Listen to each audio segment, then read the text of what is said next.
Hello viewers, আসসালামু আলাইকুম। আজ আপনাদের সাথে খুবই সাধারণ একটা রান্না শেয়ার করব। রান্নাটা সাধারণ হলেও এর সাথে বেশ কিছু উপকরণ যোগ করার ফলে এটা খেতে একদম অসাধারণ হয়। রান্না যদি মজার হয় তাহলে ভাত খেতে খুব বেশি কিছু দরকার হয় না। একটা তরকারি দিয়েই পুরো এক প্লেট ভাত নিমিষেই খেয়ে ফেলতে পারবেন। বিশ্বাস করেন ভিউয়ার্স, ডিম আলুর এই রেসিপিটা এতটা সুগন্ধিযুক্ত একটা খাবার, একবার না খেলে আপনি বুঝতেই পারবেন না। তো ভিউয়ার্স, রিকোয়েস্ট থাকবে লাইক দিয়ে পুরো রেসিপিটি স্কিপ না করে কন্টিনিউ করবেন। আশা করি আপনাদের কাছে আজকের রেসিপিটি খুবই ভালো লাগবে। তো এখানে আমি 6টা ডিম ভালোভাবে সিদ্ধ করে তারপরে খোসা ছাড়িয়ে পরিষ্কার করে নিয়েছি। আর এখানে নিয়েছি বড় সাইজের 3টা আলু এভাবে কিউব করে কেটে। আর আলুগুলো আমি কেটে ভালোভাবে ধুয়ে পরিষ্কার করে নিয়েছি। তো চলেন এখন মূল রান্নাটা শুরু করি। চুলায় একটা পাত্রে আমি পরিমাণ মতো সাদা তেল দিয়ে দিচ্ছি। তেলটা গরম হওয়ার আগেই আমি এখানে দিয়ে দিচ্ছি সামান্য পরিমাণে হলুদের গুঁড়া আর দিচ্ছি অল্প লবণ। এখন আমি এখানে দিয়ে দিচ্ছি আগে থেকে সিদ্ধ করে রাখা ডিম। এভাবে যদি ডিম ভেজে নেওয়া হয় তাহলে ডিমটা ফেটে যাওয়ার সম্ভাবনা থাকে না। তেলটা হালকা গরম থাকতেই ডিম ভেজে নিতে হবে। আর গরম তেলের মধ্যে ডিম দিলে কিন্তু ফেটে যাওয়ার সম্ভাবনা থাকে। তো ডিমটা আমি একটা সুন্দর কালার আসা পর্যন্ত ভেজে নিব, চুলার আঁচটাকে মিডিয়ামে রেখে। এখানে আমার ডিম ভেজে নিতে 1 থেকে 1.5 মিনিটের মতো সময় লেগেছে। ডিম ভাজা হয়ে গেলে এখন আমি এগুলো তুলে নিচ্ছি। তো ডিমগুলো তুলে নেওয়ার পরে কড়াইতে যে তেলটা আছে সেই তেলের মধ্যে আমি দিয়ে দিচ্ছি আগে থেকে কেটে ধুয়ে পরিষ্কার করে রাখা আলুর টুকরোগুলো। এখন এখানে দিয়ে দিচ্ছি অল্প পরিমাণে হলুদের গুঁড়ো এবং খুব সামান্য লবণ। এখন চুলার আঁচ মিডিয়ামে রেখে 3 থেকে 4 মিনিট সময় নিয়ে আমি আলুগুলোকে ভেজে নিব।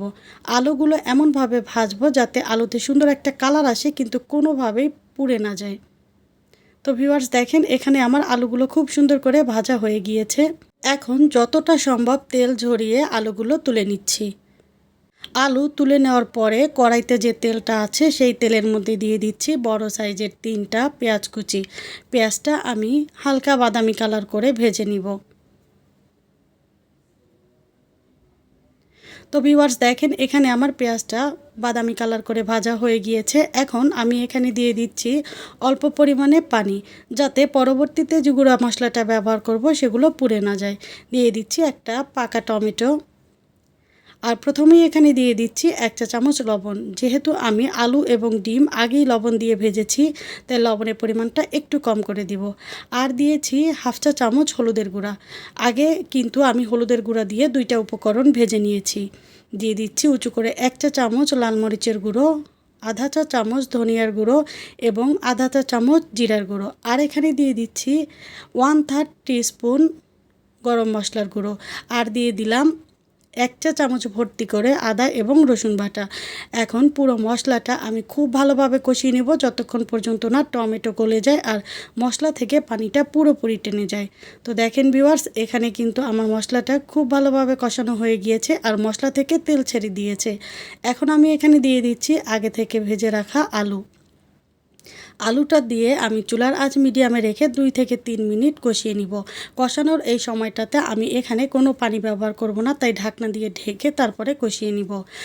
আর এখানে গরম মশলাটা ব্যবহার করার কারণে এই আলু এবং ডিমের তরকারিটা খেতে কিন্তু অসম্ভব রকমের মজা হয় আর এর থেকে অনেক সুন্দর একটা সুগন্ধি আসে। তো ভিউয়ার্স দেখেন, এখানে আমার আলুটা খুব ভালোভাবে কষানো হয়ে গিয়েছে। এখন আমি এখানে দিয়ে দিচ্ছি পরিমাণ মতো ঝোলের পানি। পানিটা দিয়ে সেট করে নেওয়ার পর আমার এখানে মনে হয়েছে যে আরও একটু পানি দেওয়া দরকার, কারণ আজকে রান্নাতে আমি একটুখানি ঝোল রাখবো। আর এটা আলুর তরকারি, সিদ্ধ হতেও কিছুটা সময় লাগবে আর আলু ঠান্ডা হওয়ার পর কিন্তু ঝোল অনেকটাই কমে যায়। তো এখন আমি ঢাকনা দিয়ে ঢেকে তারপরে অপেক্ষা করব আলুটা 50% সিদ্ধ হয়ে আসা পর্যন্ত। তো ভিউয়ার্স দেখেন, এখানে কিন্তু আলু 50% সিদ্ধ হয়ে গিয়েছে। এখন আমি এখানে দিয়ে দিব আগে থেকে ভেজে রাখা ডিমগুলো দিয়ে তারপরে আবারও একটু নেড়ে চেড়ে আলুর সাথে মিশিয়ে নিব। নেয়ার পরে আমি ঢেকে এটাকে রান্না করব ঠিক 10 মিনিট। আর এই মুহূর্তে কিন্তু চুলার আঁচটাকে আমি মিডিয়াম আঁচে রাখবো। তো ঠিক 10 মিনিট পরের এখানে কিন্তু আলুটা খুব ভালোভাবে সিদ্ধ হয়ে গিয়েছে। এখন আমি এখানে দিয়ে দিয়েছি বেশ কিছু ধনিয়া পাতা কুচি, যেটা স্কিপ হয়ে গিয়েছে। তো ধনিয়া পাতা দেওয়ার পরে আমি আরও 1 মিনিট মতো রান্না করে নিয়েছি। দেখেন এখানে কতটা ঝোল আছে। আর আমার রান্নাটা কিন্তু একদম কমপ্লিট। দেখতেই পাচ্ছেন দেখতে কতটা লোভনীয় লাগছে। আর এর থেকে এত সুন্দর একটা স্মেল বের হয়েছে, কি বলবো, পেট অর্ধেকটাই ভরে গিয়েছে সুন্দর একটা সুগন্ধে। যাই হোক, আজকের রেসিপিটি যদি ভালো লেগে থাকে তাহলে অবশ্যই লাইক, কমেন্ট এবং শেয়ার করে দিতে ভুলবেন না প্লিজ। আর যারা প্রথমবার আমার রেসিপিটি দেখছেন, চাইলে চ্যানেলটা সাবস্ক্রাইব করে পাশে থাকা বেল আইকনের অল অপশনটি সেট করে নিতে পারেন। দেখা হবে পরবর্তী কোনো রেসিপিতে। ততক্ষণ পর্যন্ত ভালো থাকবেন। আল্লাহ হাফেজ।